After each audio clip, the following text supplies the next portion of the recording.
Hi guys, welcome to my YouTube channel. दोस्तों मैं हूं आयशा और आप देख रहे हैं आयशा रिव्यूज़। दोस्तों आज मैं जिस वीडियो पे रिएक्शन देने वाली हूं उसका टाइटल है life changing conversation between Krishna and Dronacharya. तो चलिए चल के अपनी ये वीडियो स्टार्ट करते हैं। शस्त्र उठाने से पूर्व मेरे एक प्रश्न पर चिंतन अवश्य कीजिए। यदि मैं आपसे कहूं जो अश्वत्थामा मरा है वो वास्तव में आपका पुत्र नहीं, एक हाथी, तो क्या आपका जीवन आपको पुनः मधुर प्रतीत होने लगेगा? क्या आपका हृदय फिर से करुणा से भर जाएगा? ये बात कह रहे वासुदेव, वास्तव में मेरे पुत्र की मृत्यु नहीं।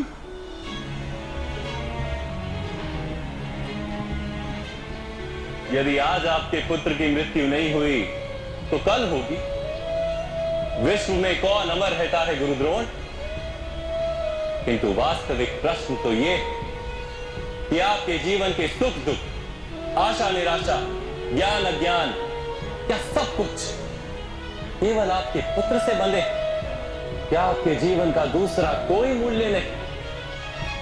क्या आपकी सारी शक्ति, सारा ज्ञान केवल आपके पुत्र के लिए? खुश, मेरे कारण वो संसार में आया। उसने मुझे सुख, सम्मान और स्नेह दिया। मेरे लिए जीवन में उससे अधिक महत्व का कोई नहीं। क्या प्रत्येक पिता अपने पुत्र से अधिक प्रेम नहीं करता?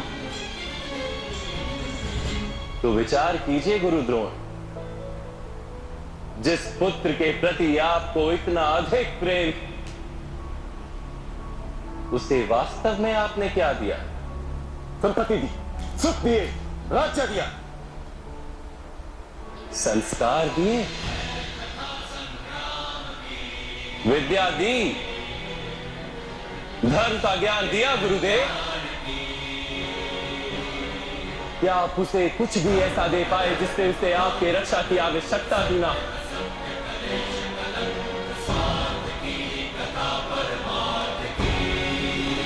मानता सब अर्जुन तथा अंगराज कर्ण की भांति महान योद्धा नहीं बन पाते, किंतु आप अपने पुत्र को उचित निर्णय लेने का शिक्षण तो दे ही सकते थे।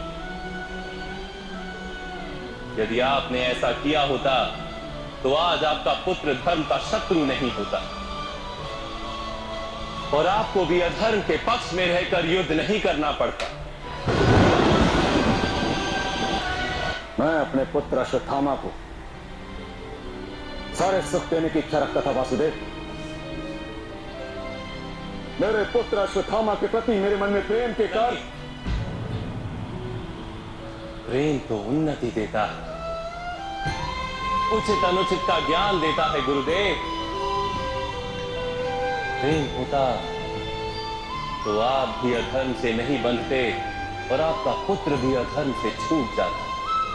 वास्तव में ये प्रेम नहीं, आपके मन का मोह है। प्रेम और मोह के बीच क्या भेद होता है, क्या आपने कभी विचार किया?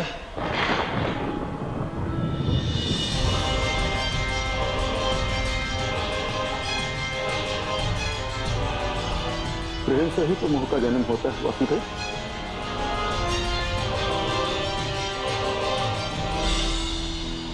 नहीं, वास्तव में जहां प्रेम होता है वहां मोह होता ही नहीं। प्रेम का जन्म करुणा से होता है और मोह का जन्म अहंकार से।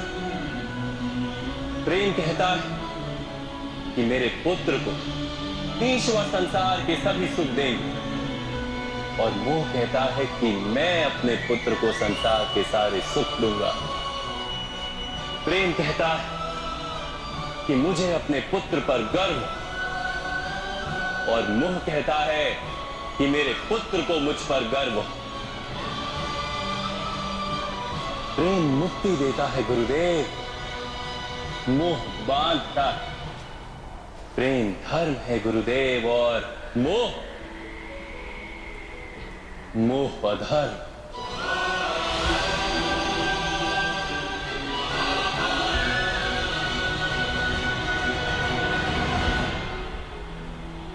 आपने अपने पुत्र को आटे का घोल पीते देख अपनी साधना भंग कर दी थी। उसके स्थान पर अपने पुत्र को आटे के घोल से संतोष मानने की शिक्षा दी होती।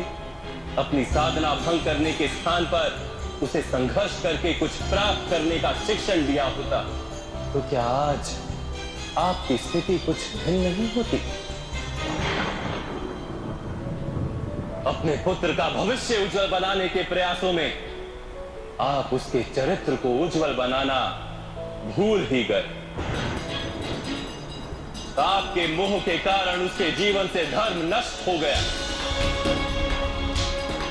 लोभ, भय और लालसा का शिक्षण दिया आपने उसे,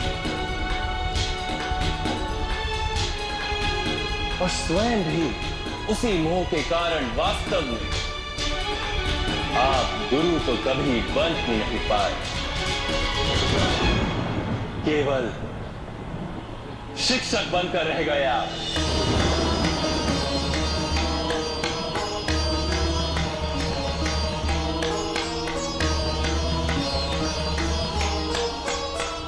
ऐसा क्यों कह रहे हैं वासुदेव? मैंने तो अपने संपूर्ण जीवन में अपने सारे शिष्यों को संपूर्ण निष्ठा से तुम बनाने का प्रयास किया है। गुरु वो होता है जो विद्या का दान देता है, विद्या का व्यापार नहीं करता। इसीलिए गुरु को अपने शिष्यों से दक्षिणा की आशा होती है, मूल्य की नहीं। किंतु आपने अपने अमूल्य ज्ञान का मूल्य निश्चित कर दिया। अपने ज्ञान के बदले में अपने शिष्यों से प्रतिशोध मांगकर आपने न केवल अपने जीवन में विष घोल दिया, अपितु अपने शिष्यों के जीवन में भी विष घोल दिया। और ये सब आपके मोह और अहंकार के कारण हुआ। आप गुरु नहीं हैं द्रोणाचार्य। जिस व्यक्ति के हृदय में अहंकार और मन में मोह तथा लालसा होती, उसके हाथों धर्म का कार्य तो हो ही नहीं सकता। इसलिए महर्षि भरद्वाज के पुत्र जैसे बाढ़ में डूबता हुआ व्यक्ति किसी वृक्ष को पकड़कर स्वयं की रक्षा करता है, वैसे ही इस अंत समय में धर्म को पकड़ लीजिए। आज समय है उचित निर्णय लेने का। मोह का त्याग कीजिए। मैं इसी क्षण आपके प्राण ले सकता हूं, किंतु मेरी इच्छा कि आप जीवन में एक उचित निर्णय स्वयं लें।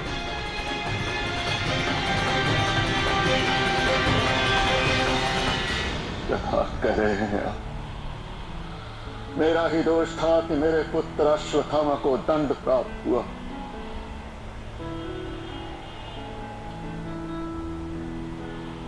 अब समय आ गया है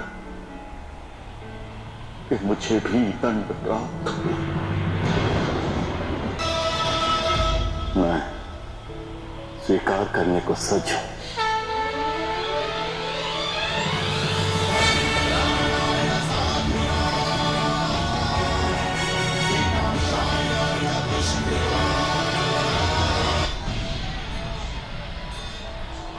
मेरा अंत समय आ गया है वासुदेव।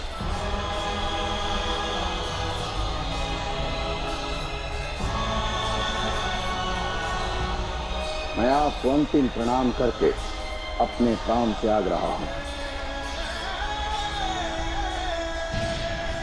मेरी पुत्री समान द्रौपदी से कहना, महर्षि भरद्वाज के पुत्र द्रोण ने मृत्यु से पूर्व उसकी क्षमा मांगी। सो गाइस, तो कैसी लगी आपको हमारी ये वीडियो? आई होप कि आपको पसंद आई होगी।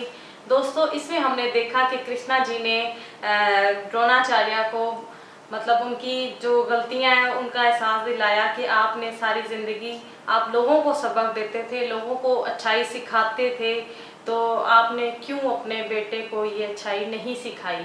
तो द्रोणाचार्य कहते हैं जी मैं अपने बेटे को ऐशो आराम देना चाहता था। तो उन्होंने बोला इस ऐशो आराम में क्या तरबियत शामिल नहीं है। तो दोस्तों, इसमें हमें भी ये होता है कि अपनी औलाद को हर तरह का हमें ऐशो आराम देना चाहिए, लेकिन सबसे जो ज़रूरी बात है वो एहसास, प्यार और तरबियत है। तो दोस्तों, इसी के साथ मैं आपसे इजाज़त चाहूँगी।